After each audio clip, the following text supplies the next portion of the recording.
Good afternoon, everybody.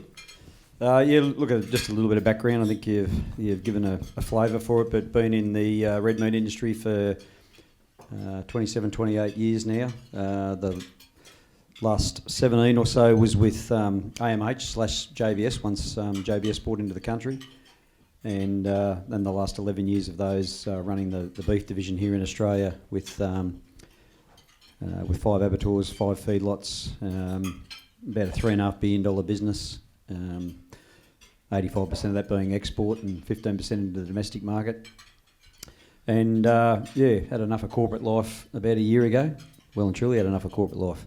And I think you've got a time frame in you in that environment. And then just recently joined Endeavour Meats and back into the industry and kicking on from there. So that's just a bit of a flavour for what I've done and where I've come from.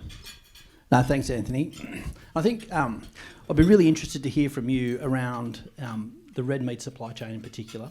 You know, there's a lot of press at the moment, and again, sort of picking up some of the difficulties. But yeah, keen to hear your thoughts on what are some of the drivers that are impacting pricing that we're seeing, and what's that look like over the next little while? Yeah, look, the primary function of cattle or lambs or sheep going up or down in the moment is hook space, and probably not enough is talked about or reported on that. People tend to think that meat price and cattle or lamb prices are all interlinked. They're completely separate markets, and what determines whether prices go up or down any given day is how many hooks are available and how many livestock are getting sold. So I'll talk in cattle numbers. If you look on the east coast here, we've currently got around about 125,000 hooks available every week to put cattle on, and we've had 125,000 hooks available for the last 3 years. Now, 12 months ago, we had 100,000 cattle for 125,000 hooks. So guess what? Cattle are worth a lot. We've now got 140,000 cattle for 125,000 hooks, and guess what? Prices are going down. It's no more complex than that. And there's people out there that do all sorts of analysis and research and try to work out what meat's getting sold for around the world and what's the logistics cost and work it all back. It's a complete and utter waste of time, because in the minute it comes down to how many cattle or how many lambs can you hang on a hook that week will determine whether the market goes up or down. And do you in the next little while, do you see, I guess, that supply of hooks changing in any sort of material way?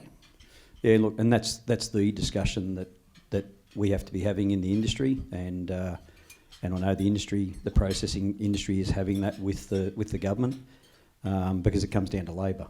And what's probably very, very different about this cycle to any cycle we've seen before, and most people in the room have been around a while, you've seen things go up and you've seen things go down, and the majority of it's weather related. Naturally, when we have rain, people rebuild, and there's less availability of livestock. When it dries off, there's more livestock. There's no magic in that. But what's different about this cycle where we're drying off is, in the past, the processing sector was always able to ramp up in a methodical way to roughly marry up with what was coming. This cycle, they cannot, because there's just no availability of labour there to be able to ramp up. And that's probably what's created a far greater plunge than what we're used to seeing. I mean, like I said, we've seen things go up, we've seen things go down, but this one's been pretty violent. And the reason for that violence is that the processing sector just simply cannot add capacity.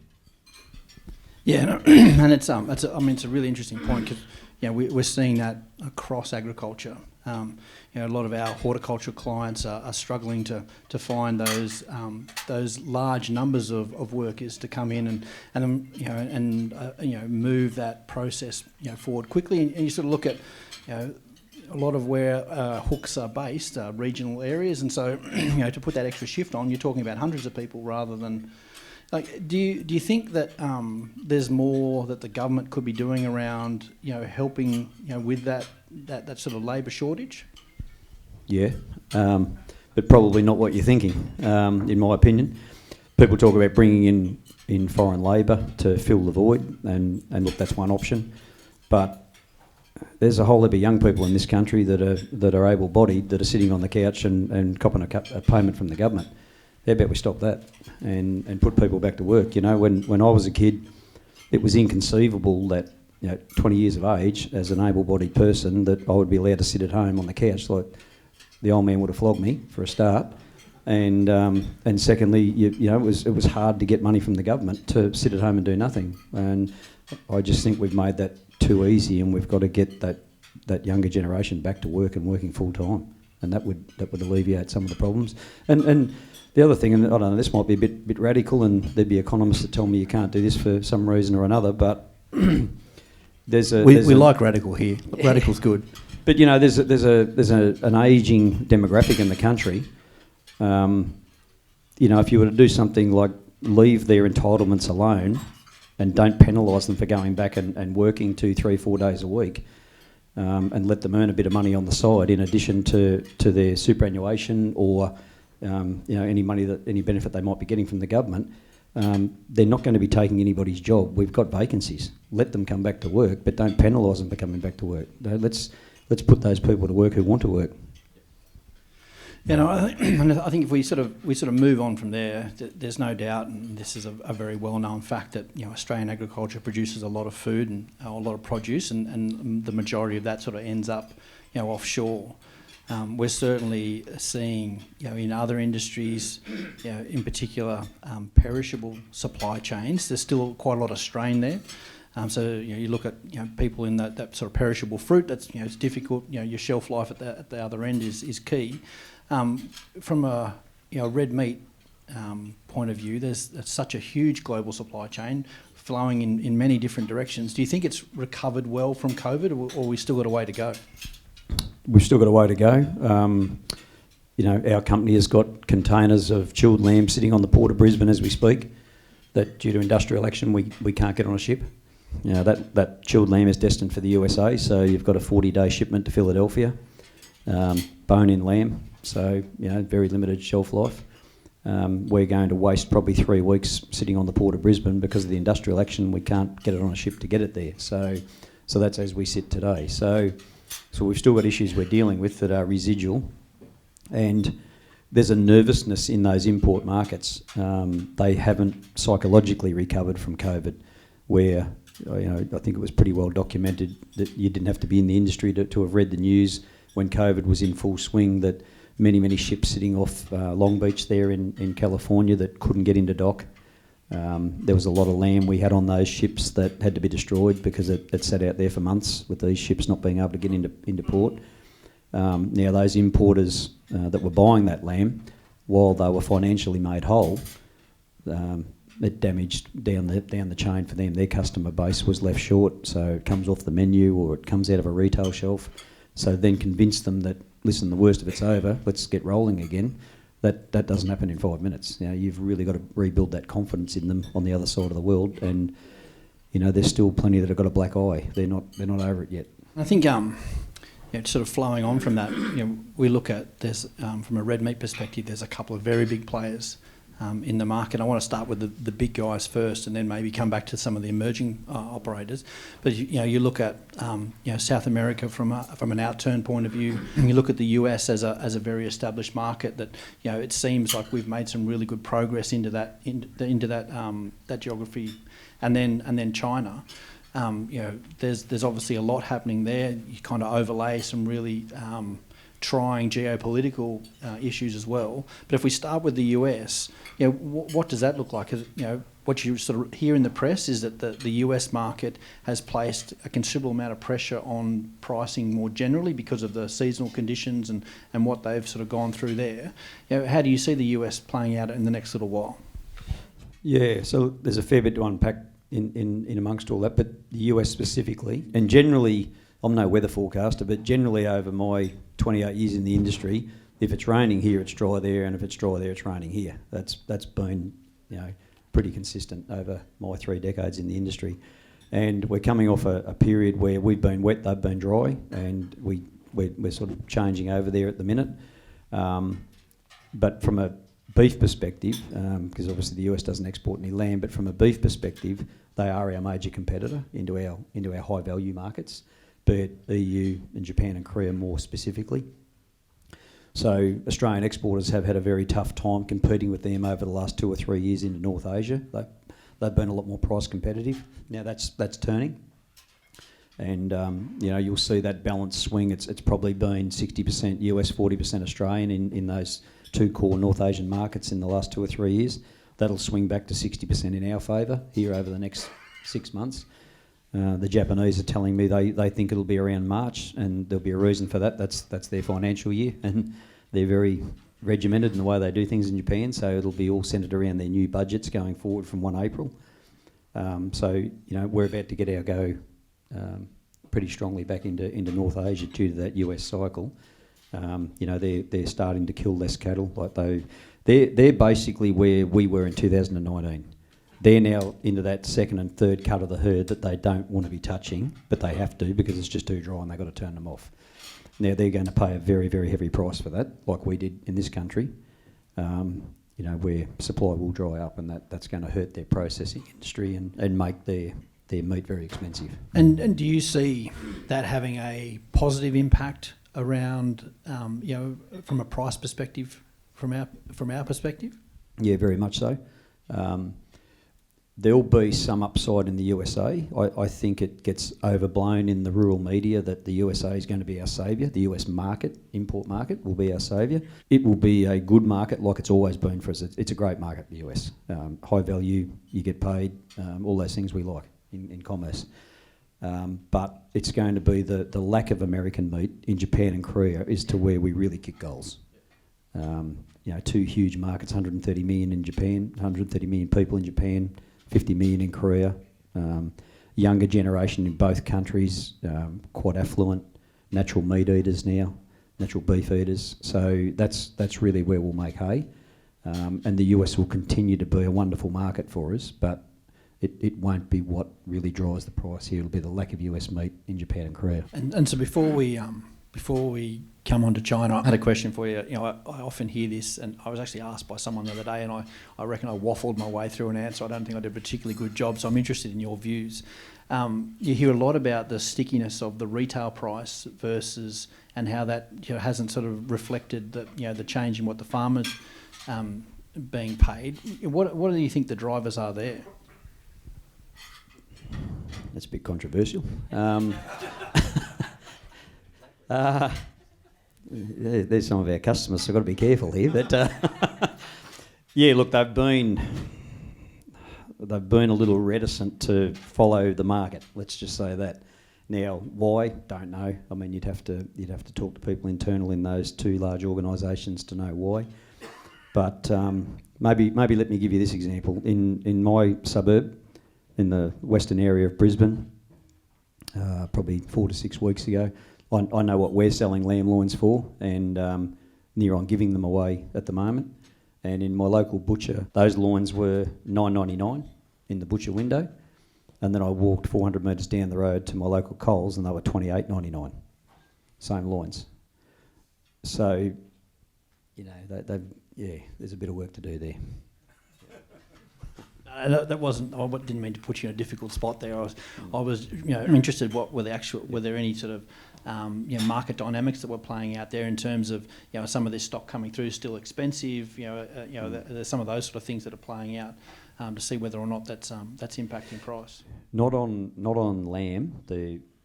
We're through the expensive lambs, so that's not an issue on lamb. Beef. Depending on what it is, like they're still killing the most expensive Wagyu, so they're bleeding pretty hard. Anybody that's producing Wagyu or processing Wagyu, your long-fed Angus, they're still working through expensive Angus cattle, and we're just starting to see the 100-day cattle, the cheap 100-day cattle, turning off now. Yep, and then of course the grass-fed job's been pretty price competitive for a couple of months now. Good few months. I think moving on from there, China is such an interesting market for us in so many different elements, and you look at the sort of quite frosty relationship we had there for a while seems to be thawing out, but there are still some real hurdles. Like I was speaking to a senior person in the wine industry only a couple of weeks ago, talking about the tariffs there, and they said, look, we don't expect the tariffs will come off our commodity wine. because China has decided that they want to be self-sufficient in that sort of bulk. So so you look at that, and there's certainly some sort of, I guess, issues around how do you now find new markets, and if they are going to become self-sufficient in that, others are going to have the same challenges in trying to find a new home for it. But from a red meat and a protein point of view, like what's China look like in the next sort of 6 to 12 months? Yeah,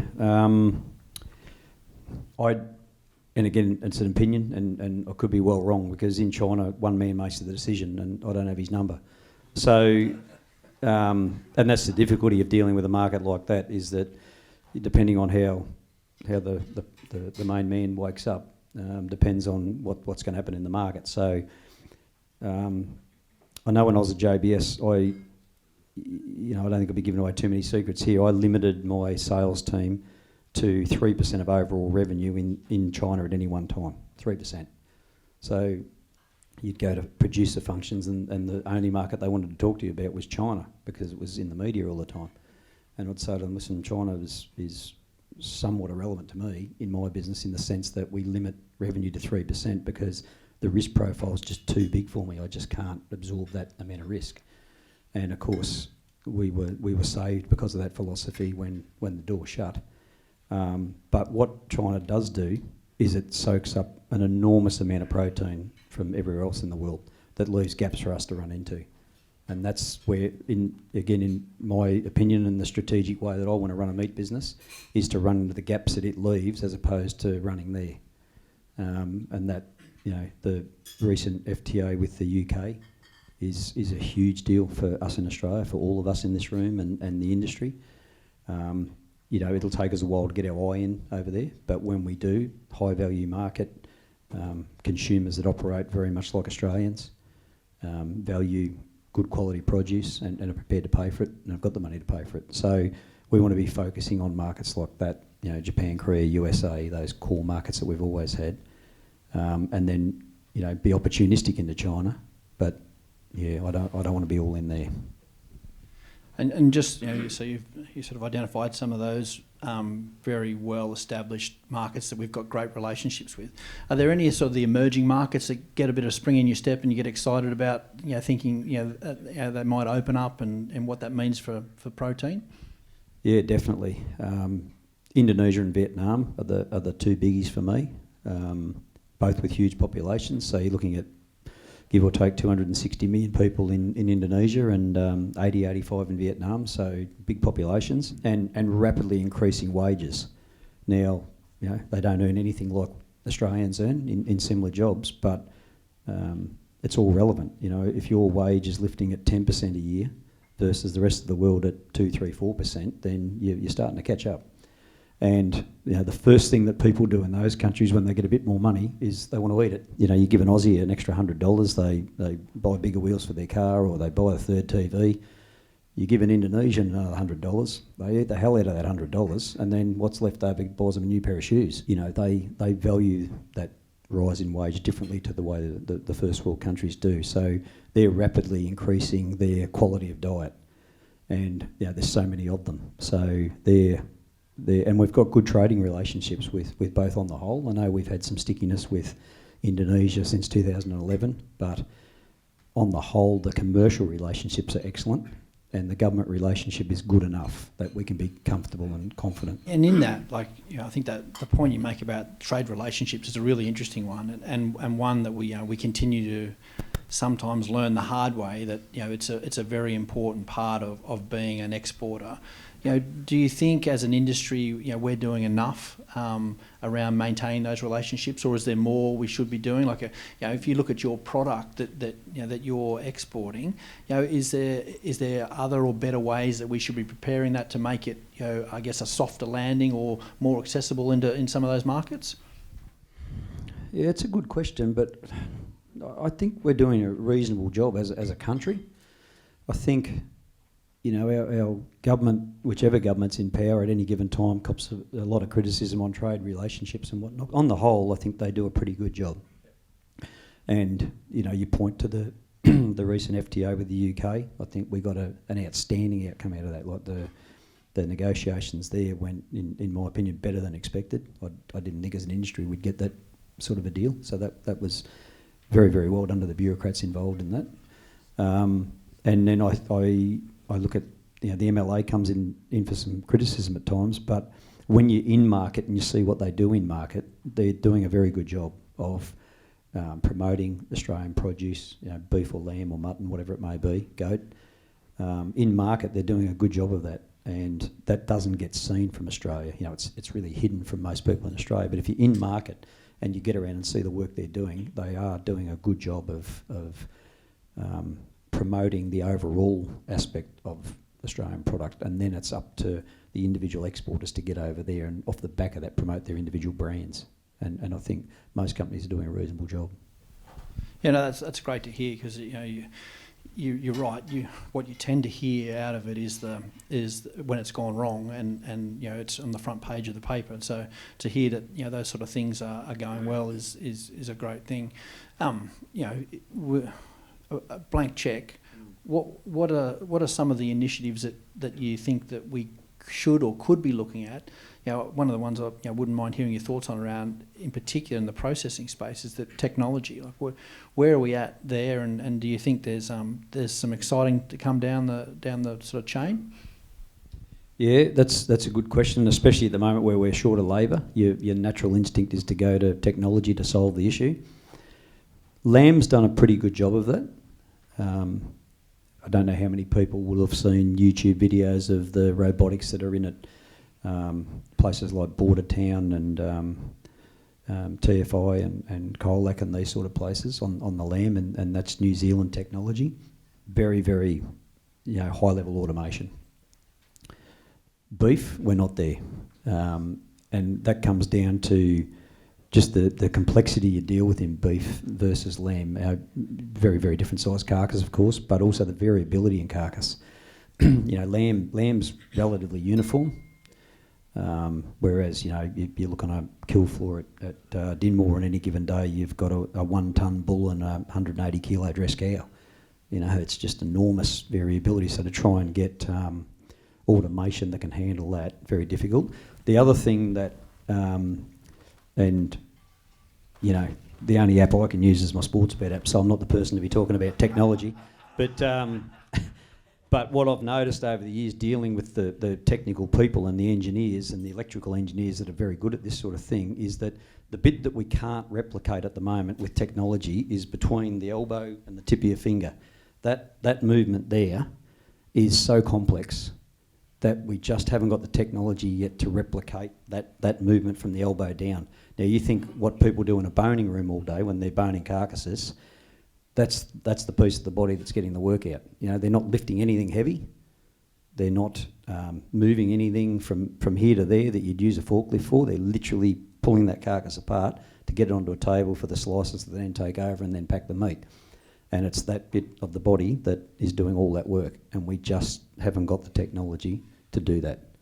Now, in my lifetime, do we get that? No idea. You'd have to talk to somebody who knows about that, but that's the bit that we just can't replicate. Yeah, it's a very interesting way of breaking that need down. I've not heard it sort of put forward that way. It's sort of when you think about, I think it's Spot, is it the dog it's in the abattoirs now that can go around and get under kill chains and pick stuff up. You sort of look at that, and you think that's pretty neat, but then not that same dexterity that you're talking about from a human hand. Yeah, and then of course in a boning room, the human eye to be able to disseminate the seam in the muscle, because if you order a ribeye steak, you don't want some other part of the carcass on that ribeye steak, so you want the boner to be able to hit the seam of that muscle every time. And again, getting technology that's good enough to do that, just not there yet. Yeah, I think, and maybe you're sort of stepping away, I might just throw one more question to you before we open to the floor. One of the things that we're seeing a lot of at the moment is access to capital. There's no doubt, and this is not a shot at my favourite bankers in the room, but interest rates are high and causing, some growth plans to be sort of to be checked, and I think one of the reasons why I said, we really want to make sure that this is a positive discussion is, the other sources of capital are, listening all the time and hear that, if things are difficult or risky, I might put my money elsewhere, and you've got a risk-free rate now, probably around about with a 5 in front of it. And so if you're like our esteemed president and you've got $10 million in your bank account, that five's pretty good. And so there's some real challenges from a primary production point of view. But how does sort of finance look from your business perspective, and what would be sort of something you'd like to see in the next little while that would help you make the most of the opportunities that are in front of you? Yeah, that's a good question, and what has always frustrated me and to some degree saddened me, most of my time in the Australian meat industry, I've worked for foreign companies. And that, as an Australian who grew up in the bush, that eats at me. One of the reasons I joined Endeavour after leaving JBS is it's an Australian-owned company, and all the money's Australian. That appealed to me. And, the difficulty we have, I guess, in our industry, and we talked about it earlier, and it'd be on everybody's mind in the room, is the sheer volatility we deal with in ag.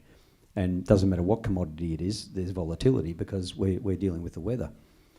But if you take a 5-year and a 10-year view, you largely flatten out that volatility.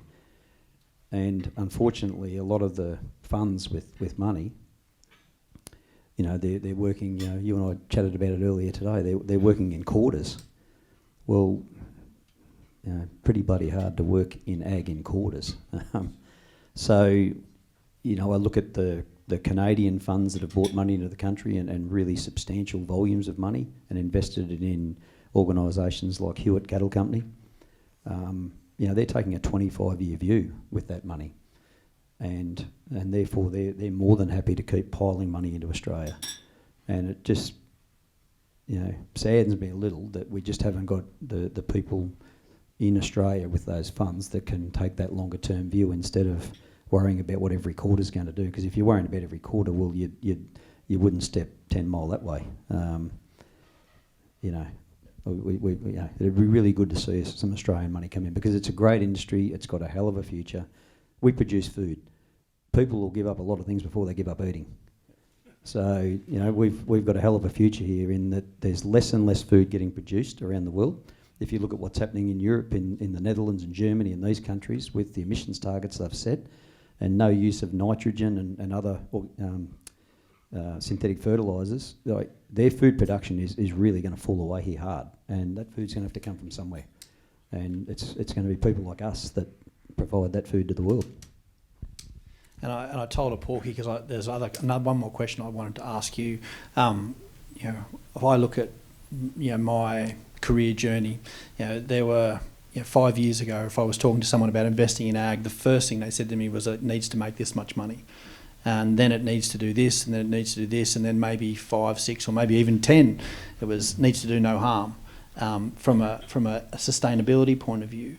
I'm interested to know about some of the pressure that's coming to your business from the supply chain around that ESG piece, and what's that look like, and what do you sort of see are the key things you need to be doing in the next little while to address it?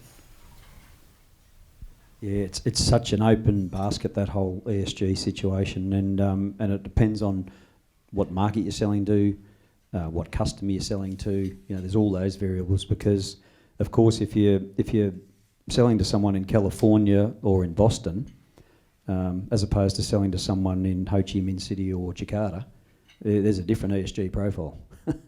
So, and then if you're selling to the big chains that we sell to, the Burger Kings and the McDonald's of the world, that ESG pressure is largely coming from Wall Street and from the investors. It's not coming from the consumer. But it's very real, that pressure, and so we've got to continue to do everything we can do, but again, Australian farmers didn't wake up 3, 4, 5 years ago and suddenly say, oh gee, the front page of the paper says we've got to be sustainable, we better get onto that. We've been sustainable for 150 years. There's 7th and 8th generation farmers that are more productive today than they were 100 years ago. Well, to me, that's the very definition of sustainability, and farming the same land. And most practices that farmers put in place are all around, you know, the betterment of the land, so it produces for you next year. And you know, that old fallacy that that the animal activists take, that farmers and abattoirs treat cattle or lambs badly. Anyone who knows anything about livestock, if you treat them badly, you get a pretty poor result. So we're the last people in the world, be it the farming sector or the processing sector, that wants to treat an animal badly.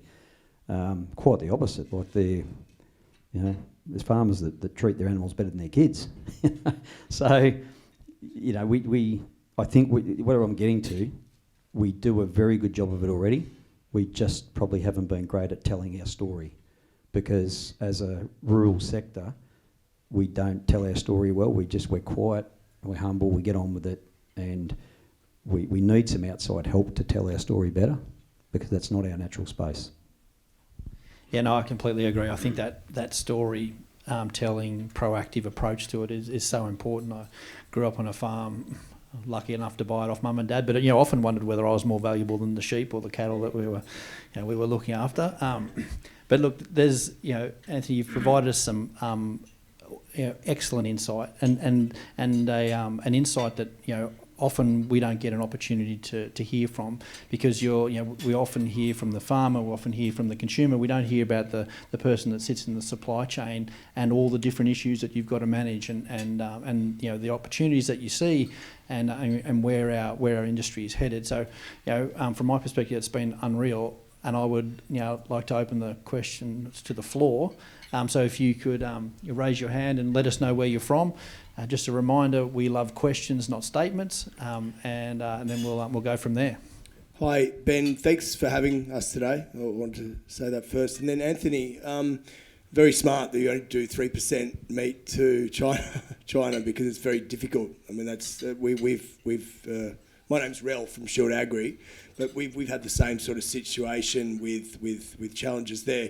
Well, one thing that I want to say is, why is my mate at Cowra, who's got lambs at Cowra, and we obviously work with them. Why is it $50 a head for a head of lamb, and how can that go down?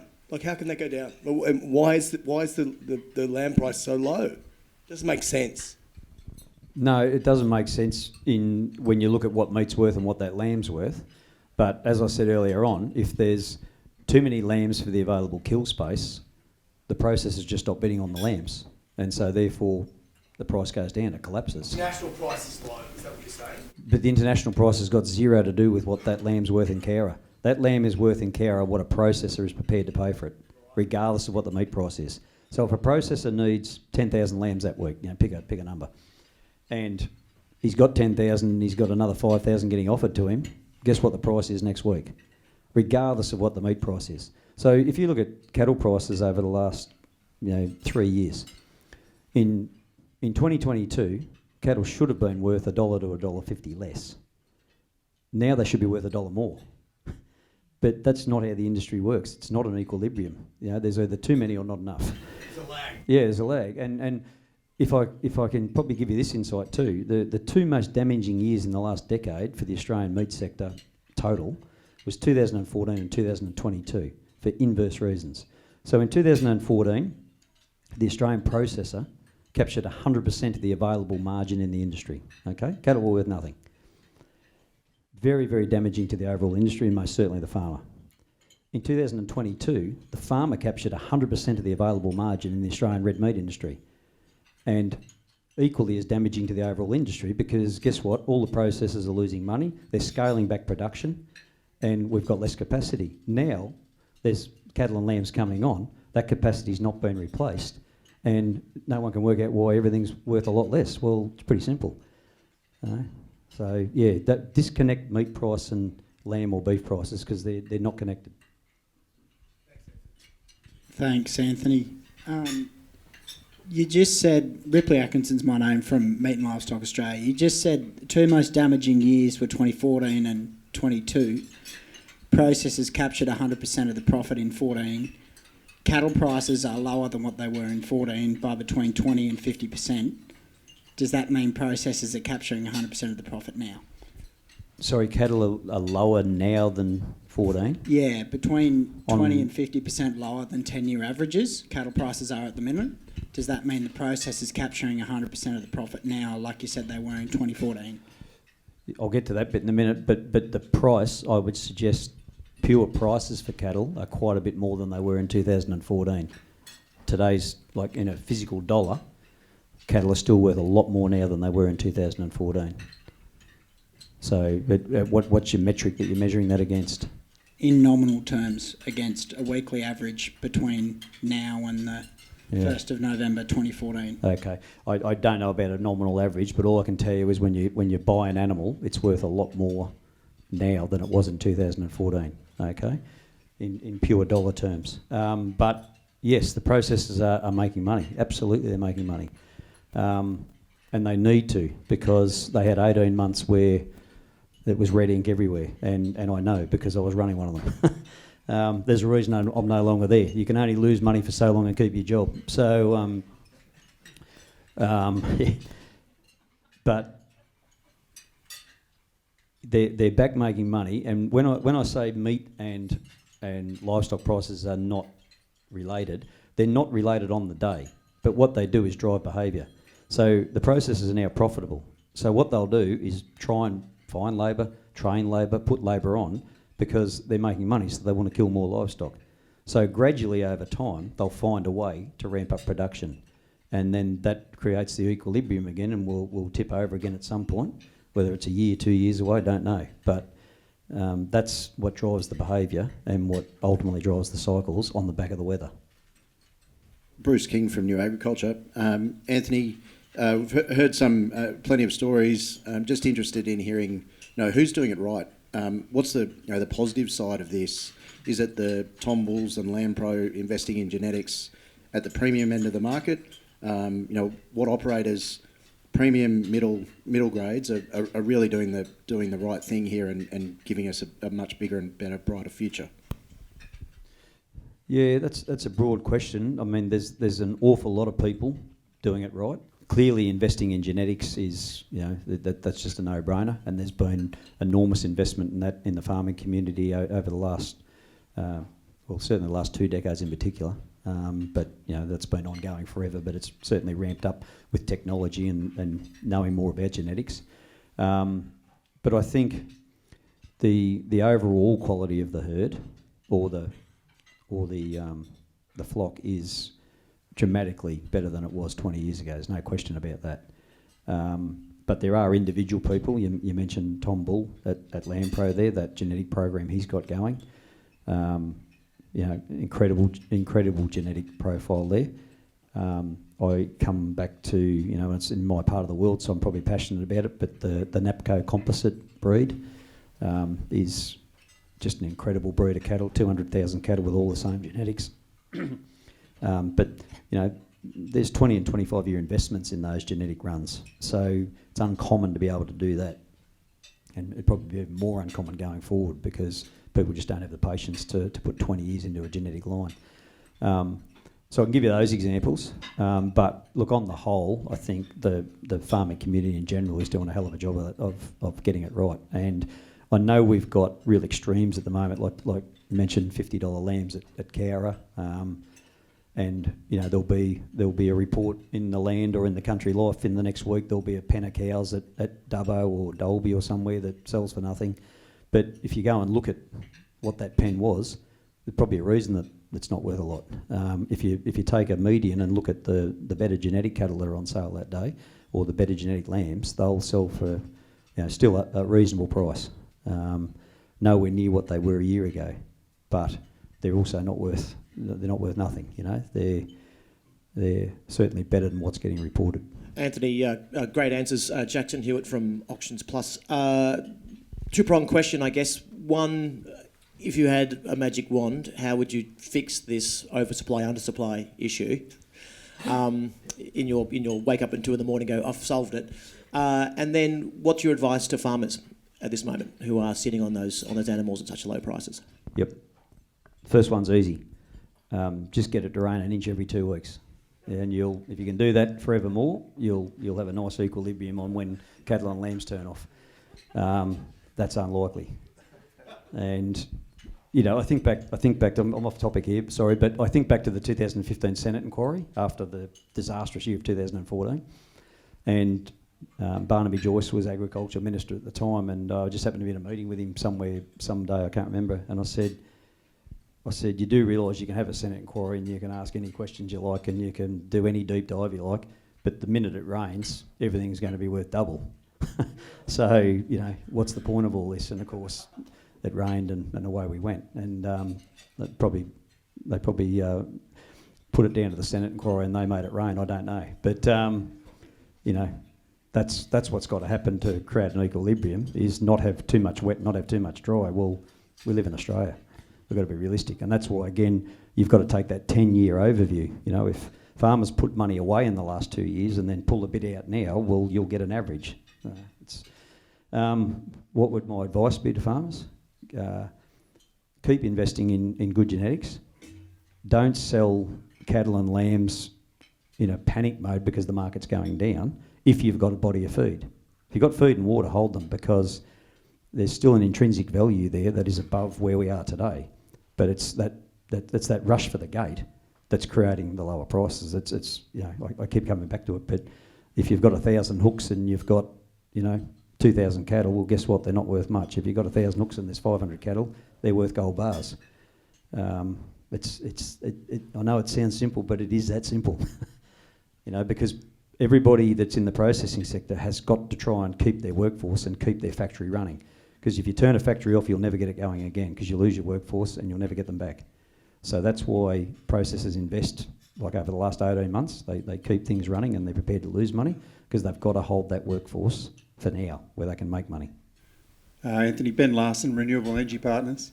A couple of themes you touched on earlier, and then again during some of the questions were about patient capital and also domestic onshore investment in Australian ag.